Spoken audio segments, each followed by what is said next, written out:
नमस्ते दोस्तों। भारत को दुनिया का सबसे प्राचीन हिस्सा माना जाता है, जहां से हिंदू धर्म की शुरुआत हुई। लेकिन क्या आप जानते हैं कि असल में हिंदू किसी धर्म का नाम नहीं है? क्योंकि किसी भी धर्म का नाम किसी जमीन या जगह के नाम पर नहीं होता। भारत का नाम सिंधु नदी की वजह से हिंदुस्तान पड़ा, जिसके बाद यहाँ के रहने वाले लोग खुद को हिंदू कहने लगे।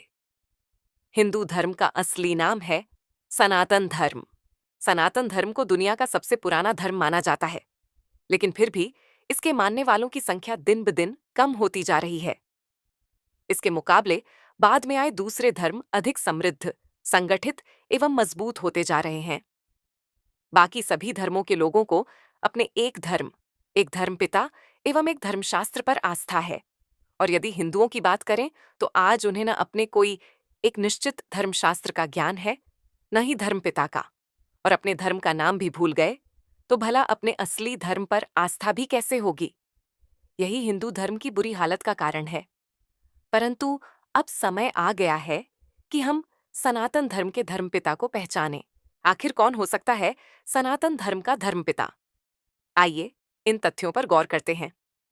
पहला तथ्य, सनातन धर्म सबसे प्राचीन धर्म है, तो उसका स्थापक भी सबसे प्राचीन पुरुष ही होना चाहिए।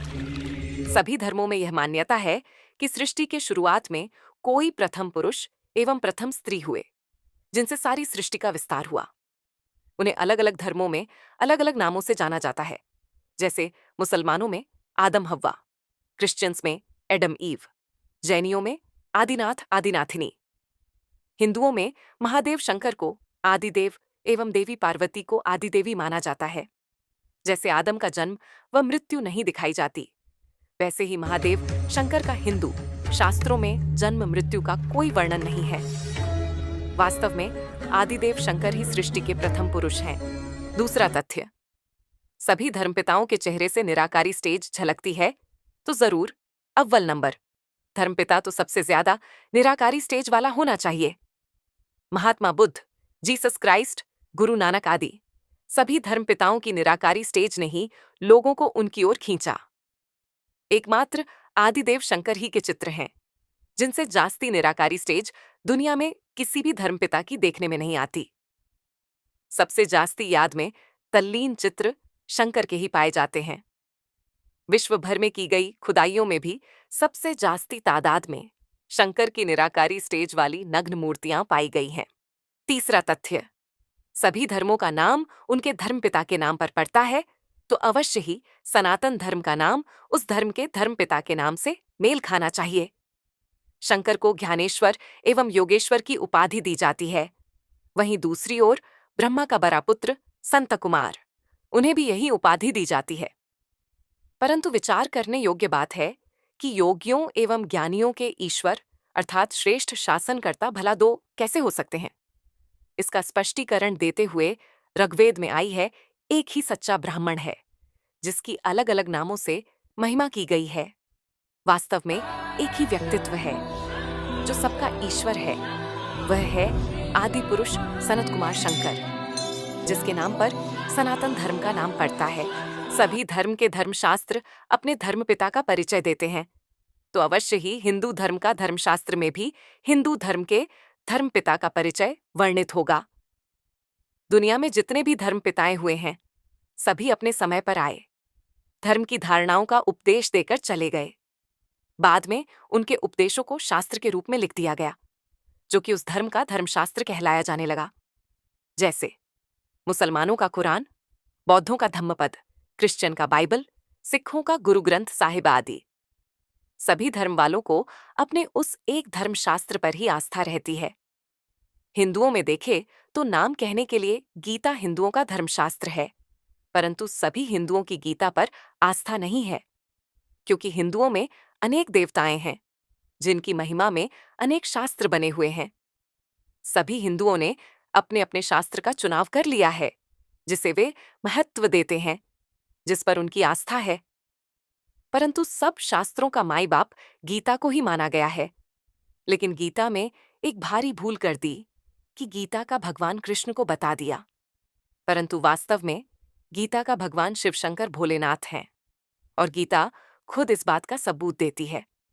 Watch this video for details. सभी धर्म वालों की आस्था अपने एक धर्मपिता पर ही होती है। सभी के लिए एक धर्मपिता ही पूजनीय एवं माननीय होता है। परंतु एक हिंदू धर्म ही ऐसा धर्म है जिसमें सभी हिंदुओं के अपने अलग अलग देवता हैं जिन पर उनकी आस्था है।